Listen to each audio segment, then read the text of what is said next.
La salvación y la condenación del hombre están en la presencia del Señor. Libro de los Salmos, capítulo 9, versículos 17 y 18. Los malos serán trasladados al Seol, todas las gentes que se olvidan de Dios,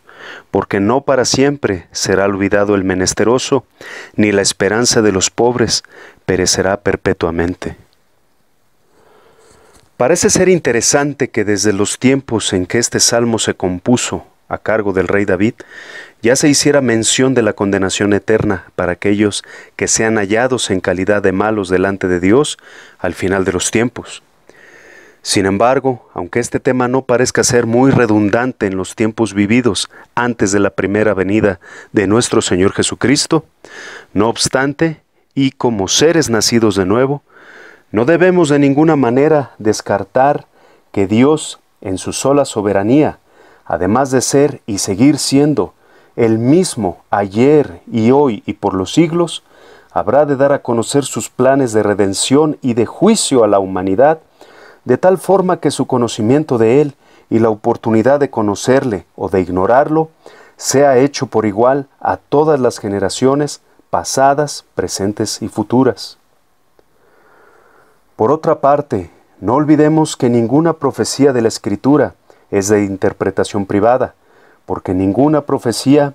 fue traída por voluntad humana, sino que los santos hombres de Dios hablaron siendo inspirados por el Espíritu Santo.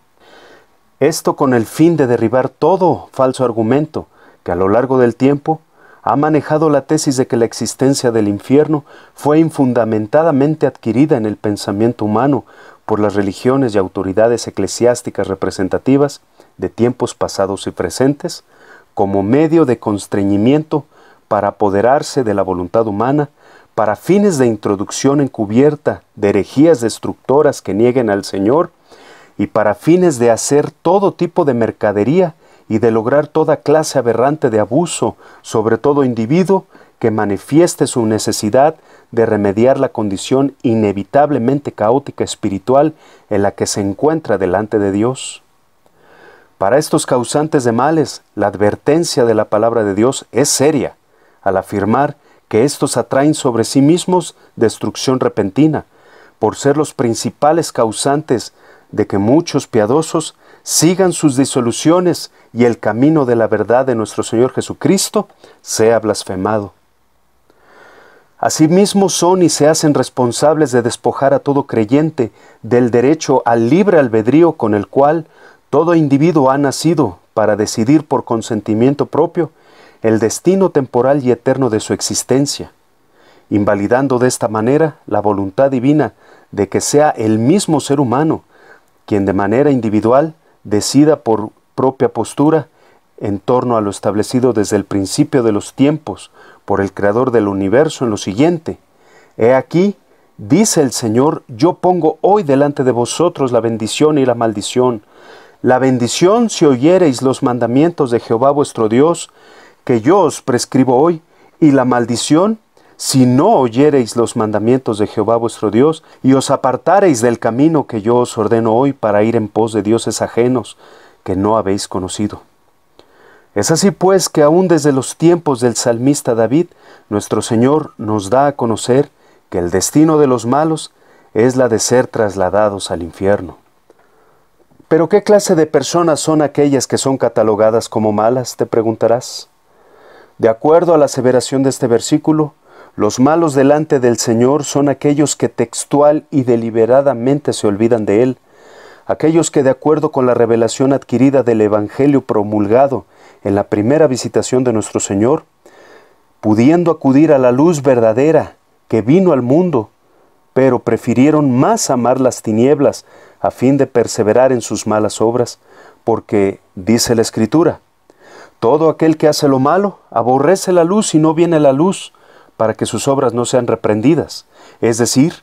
que sean halladas como reprobadas y repugnantes delante de un Dios 3 veces santo, que aborrece el pecado, pero más aún aborrece la actitud de aquel que prefiera la altivez de ojos, la lengua mentirosa, la posesión de manos derramadoras de sangre inocente, la actitud de mantener un corazón que maquine pensamientos inicuos, la actitud de provocar, orquestar y de entrometerse en toda clase de mal contra su prójimo y de sembrar discordia entre los hermanos, entre otros males, antes que preferir la actitud de andar en integridad y hacer justicia, de hablar verdad en su corazón, de bendecir a todo el mundo en el nombre del Señor, antes que proferir palabra ofensiva o corrompida contra su prójimo, de procurar el bien de todos, de no admitir reproche alguno contra nadie, de honrar a Jehová con las primicias de su esfuerzo, de no destinar sus recursos para fines nocivos contra su prójimo, entre otras.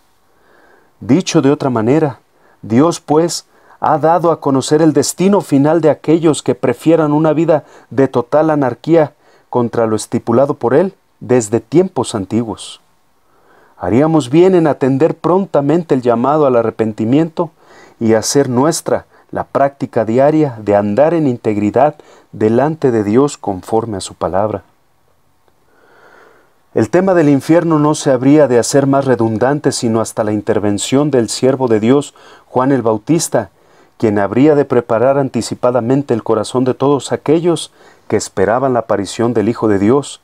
de aquel que sería el cumplimiento de las profecías antiguas en torno a su primera venida, pero que asimismo habría de dar a conocer la condición del corazón en la que se encontraban, aseverando que en primer lugar estas multitudes habrían de pertenecer a una generación de víboras, quienes no tendrían esperanza alguna de huir de la inminente ira venidera, a menos que hicieran frutos dignos de arrepentimiento, que evidenciaran un cambio radical en su forma de ser y de pensar, haciendo a un lado la intervención de una postura religiosa como mediática delante de Dios, pues dicha postura aparta a todo creyente de la necesidad primordial de arrepentirse y de convertirse en hijos de Dios. Por lo que el mismo Juan el Bautista también asevera rotundamente que el hacha está puesta a la raíz de los árboles. Por tanto, todo árbol que no da buen fruto se corta y se echa en el fuego. Este mensaje habría de hacer resurgir el anhelo del hombre por reencontrarse con la presencia de su Creador, después de haber pasado un periodo de 400 años, el cual ha quedado registrado en las páginas de la historia con el nombre de oscurantismo. Dentro del mismo, la humanidad por primera vez había experimentado una vida sin la dirección divina del Creador, porque dentro de esta etapa no había sido levantado profeta que hablara a favor de Jehová, ni se dieran más a conocer las razones de su voluntad para con el hombre. Percibiendo de esta manera los primeros indicios de la calidad de vida que el hombre habrá de tener por los siglos de los siglos, si al término del cumplimiento del juicio final y de los tiempos actuales, sea hallado en la justicia de Dios, condenado a vivir eternamente separado de Él. Es así pues que el tema del infierno es asunto serio para todo aquel que cree, teme e invoca el nombre del Señor. Tomemos en cuenta el hecho de que si el mismo autor de nuestra salvación eterna hizo mayor mención de este lugar al acusar de hipócritas a los líderes religiosos de su generación, advirtiéndoles que no hay escapatoria de esta condenación al final de los tiempos, ¿qué réplica podría alguien atreverse a presentar ante él y argumentar aún así que tal lugar no existe? Como hijos de Dios alcanzados y recibidos en gracia por la salvación que nuestro Padre Eterno nos ha regalado, tenemos la dicha de venir todos los días ante Él, agradecidos por esta salvación tan grande que nos ha regalado, no por méritos propios, sino por los méritos propios e insuperablemente logrados por su Hijo Jesucristo. Dichosos y felices los que hemos alcanzado este grande logro, porque la promesa de nuestro Salvador es que todo aquel que viene a Él, reconociéndolo como el autor único y consumador de nuestra fe, como el Cordero de Dios que quita el pecado del mundo, como aquel que tiene el poder de hacernos nacer de nuevo, no nos echará fuera jamás. Y aquellos a quienes el Padre ha puesto en sus manos, nada ni nadie podrá hacer que seamos arrebatados de ellas. Tan grande dicha fue revelada en el corazón del salmista, quien con mucho júbilo y alegría pudo dejar plasmadas estas poderosas palabras en este versículo, porque no para siempre será olvidado el pobre, ni la esperanza de los pobres perecerá perpetuamente. Así que tengamos firmes, sin fluctuar, la profesión de nuestra esperanza, porque fiel es el que prometió. Mas ¿qué será de aquellos que sigan en la vanidad de sus pensamientos, siguiendo los designios de su corazón no regenerado y ajeno a toda herencia futura del postrer estado de vida eterna que tengamos? Valdría la pena destacar dentro de este mismo rubro aquellas características mencionadas con autoridad y asombro por parte de nuestro Señor y Salvador Jesucristo, de aquellos falsos ministros quienes, independientemente de la identidad religiosa que sustenten, habrán de formar parte de este grupo que irá a condenación de muerte eterna, separados de toda presencia del Señor, a quien habrán de clamar de día y de noche por su perdón y misericordia, pero que jamás serán escuchados. Dentro de las principales acusaciones aclamadas por el Señor, advierte severamente que tengan cuidado a aquellos líderes y guías espirituales falsos que se atrevan a cerrar el reino de los cielos delante de los hombres con sus acciones y enseñanzas falsas y carentes de toda verdad espiritual, porque así hacen que ellos mismos no entren en la gracia del Señor y a su vez impiden que otros entren.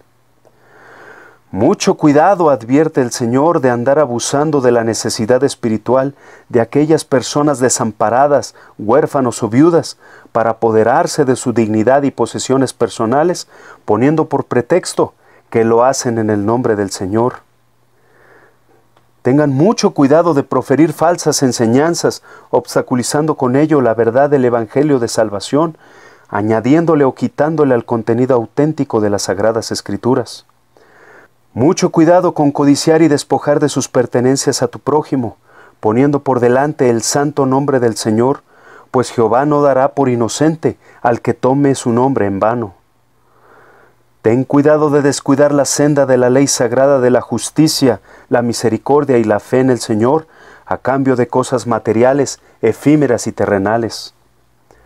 Cuídate de andar en apariencias, tú que eres conocido por los demás como alguien que porta la luz de la verdad del Evangelio eterno, pues Dios no mira con agrado a aquellos de doble moral que por fuera están limpios, pero por dentro están llenos de robo, injusticia, hipocresía e iniquidad.